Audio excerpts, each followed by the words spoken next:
Good day, everybody, and welcome to another edition of the Military and Foreign Affairs Network. I am your host, the voice of reason. And today I wanted to talk about and have a discussion about the M10 Booker tank. And yes, I'm calling it a tank. There is some discussion on whether this should be called a light tank, a medium tank, maybe an assault gun. But ultimately, it's a tank. If it looks like a tank and acts like a tank, then it's a tank. Why do I say that? Well, it is designed to do what an original tank going back to World War I was designed to do. That's its mission. It's designed to support infantry units in combat operations. If infantry units run up against fortifications, other more lighter armored vehicles, technicals, APCs, armored infantry fighting vehicles, bunkers, this tank with its 105 millimeter low pressure cannon is designed to defeat those systems and structures. Now, if we go back in time to the 1980s, the United States had a system that was a true light tank. It had a 152 millimeter gun. It was the M551 Sheridan. And these were mainly used with airborne units. They were used in the first Gulf War. The 82nd Airborne had a battalion of these M551 systems that could in fact be airdropped. The Booker, the new M10 Booker, cannot be airdropped. So I guess the question is does the United States Army, does it need the M10 Booker? And I think we have to ask that question, and we have to look at the M10 Booker very hard, especially after what has taken place in the war in Ukraine. Would this system be effective? Would it be placed on the battlefield at its own jeopardy? What is the purpose of it? Are there other systems that the United States currently has that could be used instead of creating this brand new system, brand new production lines, brand new military occupational specialty, brand new maintenance training? Are there other systems that the U.S. Army could use instead of the M10 Booker? And I would argue yes. There are systems in place right now that the United States could use in the role, in the mission that the M10 Booker is foreseeably being utilized as. Now, again, we have to look at when the M10 Booker was developed, obviously going back to the late 1990s, early mid-2000 is when the Army decided, well, we need this assault gun platform. We need this system to be used in one of the U.S. Army's brigade sets. Now, you have to kind of back up and try to understand the U.S. Army brigade combat set. So there's essentially three. You have heavy, medium, and light. A heavy brigade would be a U.S. Army brigade that's equipped with M1A2 main battle tanks and Bradley armored infantry fighting vehicles.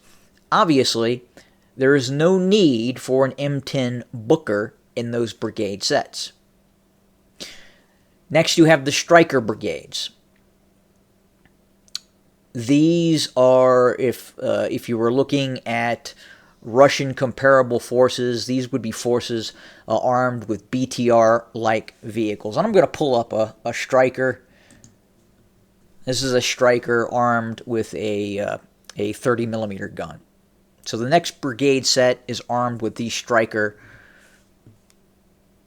armored infantry fighting vehicles.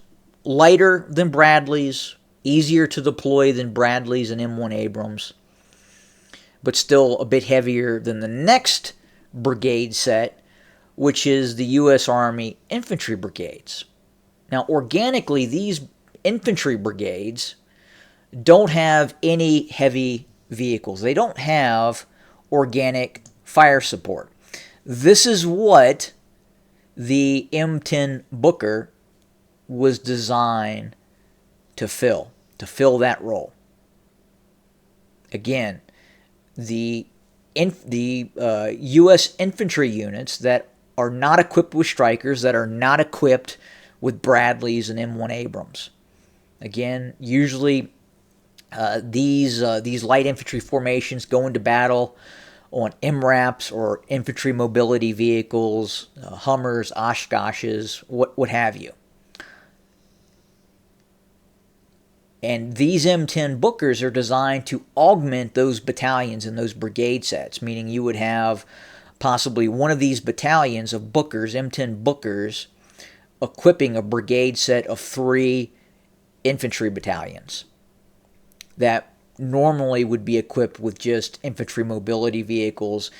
And this would assist those infantry with that heavier firepower, with that 105 millimeter main gun. It's a coaxial machine gun and 50 caliber machine gun on top. But is there an existing system? Could the United States simply move, say, these 30 millimeter Strykers, and could these fill that role? And I would argue yes. I would argue absolutely. Now, you could enhance these systems. You could enhance these Stryker vehicles and make them more lethal. You could quite possibly add a Javelin anti-tank system to this 30 millimeter turret. You could possibly add a Griffin missile system to this turret as well.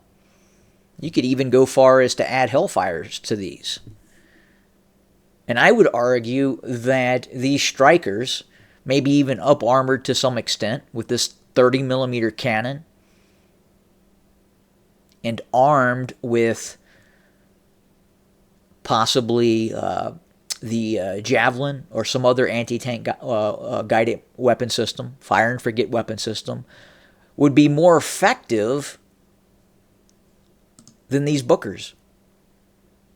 The M10 Booker, it has the 105 millimeter gun, but a 30 millimeter chain gun would be highly effective and would probably be on par, maybe not with its explosive force as these 105s, but again, you could also find these vehicles using these anti-tank guided weapon systems too, maybe with thermal barrack warheads as well, which would fit the role of the M10 Booker without having to create this new production line. Is this vehicle more survivable? Does it have more armor than the Stryker? It does, clearly. Now, how much more? If the M10 Booker was hit with a Kornet, a Russian anti-tank guided weapon system, if it was hit with a Lancet, a Russian Lancet kamikaze drone, if it was hit with a European style anti-tank guided weapon, a HOT, a Milan, an NLAW, would it survive? Probably not. Would a Stryker survive? Probably not. So again, why are we creating this new weapon system? Why is the U.S. creating this weapon system? If you have an existing weapon, the Stryker, armed with a 30 millimeter cannon, and I argue, obviously placing a dual mount Javelin on this, again, probably just as effective in terms of supporting troops, infantry, in these lighter infantry divisions, infantry brigades that the U.S. has. You could also, in theory, simply add a battalion of Bradley armored infantry fighting vehicles with 25 millimeter chain gun and tow twos that would be just as effective as these Bookers. Again, the Booker has a little bit more armor on the frontal aspect, more armor on the front of the hull, but the side aspect is essentially the same.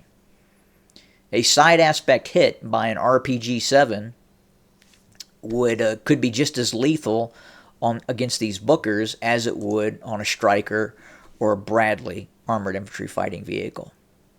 So I think we need to hit the pause button on these Bookers. Not completely bought into the idea. I think the idea was developed at a time when we did not see what was happening in the current war with Ukraine.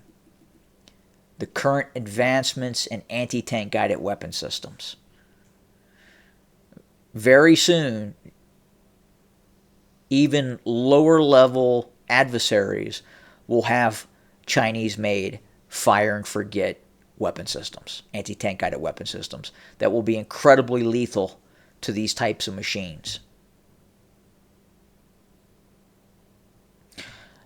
And I would argue that the Strykers with the 30 millimeter chain gun, armed with anti-tank guided weapon systems, armed with fire and forget missile systems,